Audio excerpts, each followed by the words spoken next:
नमस्कार ক্যালকাটা ইউনিভার্সিটির সেমিস্টার 2 এর বেঞ্জাইনের উপর আমরা কোশ্চেন অ্যান্সার প্র্যাকটিস করছি। প্রথম কোশ্চেনটা বলেছে ফার্স্ট যে কম্পাউন্ডটা লিখেছি ক্লোরোবেনজিন, যেটা রিঅ্যাক্ট করে NaNH2 এর সঙ্গে, কিন্তু সেকেন্ড কম্পাউন্ডটা কেন রিঅ্যাক্ট করে না? তার কারণ ফার্স্ট যে কম্পাউন্ডটা নিয়েছি ক্লোরিন যে কার্বনে রয়েছে, যেটাকে আমরা ইপসো কার্বন বলি, তার পাশের কার্বনে হাইড্রোজেন আছে। যে হাইড্রোজেনটা সঙ্গে NH2 মাইনাস রিয়াকশান করে বেঞ্জাইন ফর্ম করে। কিন্তু দেখো সেকেন্ড যে কম্পাউন্ডটা নেওয়া হয়েছে, এই যে পাশের কার্বন মানে ইপসো কার্বনের পাশের যে আলফা কার্বনটা রয়েছে, সেই কার্বনে কোনো হাইড্রোজেন নেই, নো হাইড্রোজেন। এবং সেই আলফা কার্বনে হাইড্রোজেন না থাকবার জন্য NaNH2 সঙ্গে কোনো রিয়াকশান করে না। ক্লিয়ার হয়েছে? সেকেন্ড কোশ্চেনে আসছে, বলেছে এই কম্পাউন্ডটা বেঞ্জাইন রিয়াকশান করবার পর এই জিনিসটা তৈরি করে না কেন? কারণ বেঞ্জাইন ফরমেশানটা আগে দেখি, এই যে NH2 মাইনাস হাইড্রোজেনটাকে নেবে, এটা এখানে পড়বে, এটা বেরিয়ে যাবে, তাহলে যেটা তৈরি হবে সেটা হলো এইটা CH3, এখানে বন্ড।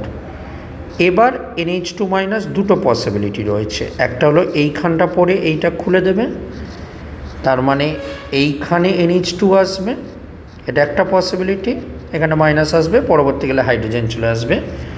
আর একটা পসিবিলিটি রয়েছে NH2 মাইনাস এই কার্বনে পড়ে এই বন্ডটাকে উপরে তুলে দেবে। তার মানে দুটো পসিবিলিটি তার মধ্যে থাকছে, ঠিক কিনা?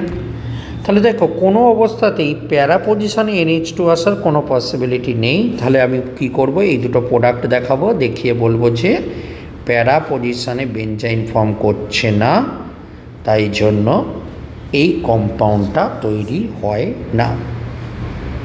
পরের কোশ্চেন বলেছে ফেভার্ড এবং ডিসফেভার্ড প্রোডাক্ট কোনটা? প্রথমে দেখো NH2 মাইনাস দুভাবে করতে পারে, একটা হলো এইখানটা পড়ে এটা তুলে নিতে পারে, তাহলে এই প্রোডাক্টটা তৈরি হচ্ছে তখন NO2, এখানে NH2 আর এখানে মাইনাস, এটা একটা হতে পারে।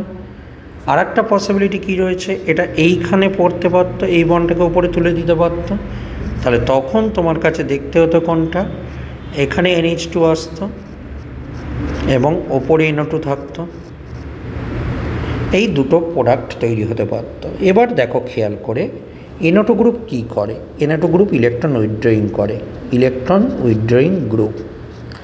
ইলেকট্রন উইথড্রয়িং গ্রুপ হলে কী হবে, ইলেকট্রন উইথড্রয়িং গ্রুপ হলে মাইনাস চার্জটা সেখানেই ফেভার্ড হবে যত কাছাকাছি থাকবে। তাহলে দেখো NO2 গ্রুপের কাছাকাছি মাইনাস চার্জ কোনটা হচ্ছে, এইটা, ঠিক কিনা? তবেই NO2 গ্রুপ কী করছে, এই মাইনাসটাকে টেনে নিতে পারবে ভালো করে। সেই কারণে ইলেকট্রন উইথড্রয়িং গ্রুপ থাকলে যত কাছাকাছি থাকবে মাইনাস চার্জটা প্রেফার করবার জন্য এটা হবে ফেভার্ড প্রোডাক্ট এবং এইটা হবে disfavoured product. Clear? Question number 4। Question number 4-এ দেখো Mg দিলে ক্লোরিন এবং ব্রোমিনের মধ্যে, যেহেতু ব্রোমিনের সাইজটা বড় তাই ব্রোমিনের জায়গাটায় MgBr তৈরি করবে এবং এখানে Cl থাকবে। নেক্সট স্টেপে কী হবে, নেক্সট স্টেপে এই বন্ডটা এখানে পড়বে, ক্লোরিনটাকে বাইরে বার করে দিয়ে একটা কি তৈরি করবে, বেঞ্জাইন ফর্ম করবে। পরের কোশ্চেনটা চলে আসছে। পরের কোশ্চেনটা বলা হয়েছে NaN2HCl দিলে কী হয়? আমরা জানি NaN2HCl দিলে যেটা তৈরি করে সেটা হলো ডাইঅ্যাজোনিয়াম সল্ট তৈরি করে, ঠিক কিনা? নেক্সট স্টেপে দেখো হিট দেওয়া আছে, হিট দিলে কী হবে, এই বন্ডটা এখানে পড়বে, এইটা এখানে পড়বে, ডাইঅ্যাজোনিয়াম সল্টটাকে বাইরে বার করে দেবে। তাহলে দেখতে কেমন হবে, দেখতে হবে এরকম, এইটা তৈরি করবে। এবার দেখো এইটার সঙ্গে রিয়াকশান করা হচ্ছে এই কম্পাউন্ডটা, এই ধরনের রিয়াকশানকে আমরা বলবো ডিলস-এল্ডার রিয়াকশান। ডিলস-এল্ডার রিয়াকশানের মেকানিজমটা কেমন হয়, মেকানিজমটা হয় এরকম, এই বন্ডটা গিয়ে এই কার্বনে মারে, এইটা গিয়ে এই কার্বনে অ্যাটাক করে এবং এই বন্ডটা এখানে চলে আসে। তাহলে দেখতে কেমন হচ্ছে প্রোডাক্টটা এরমভাবে দেখতে হচ্ছে, এইখানে বন্ড এখানে গিয়ে অ্যাটাক করেছে, ওকে, আর এইখানে এইটা এরম রয়েছে, তার মানে এইটা হবে আমার কাছে অ্যান্সার।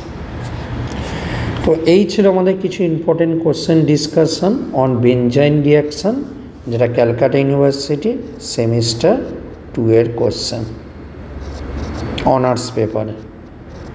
তো ভালো করে আমাদের প্র্যাকটিস করতে হবে, যাতে এই ধরনের কোশ্চেন যদি ফিউচারে দিয়ে থাকে আমরা যাতে খুব সহজে সলভ করে দিতে পারি। ধন্যবাদ সকলকে সঙ্গে থাকবার জন্য।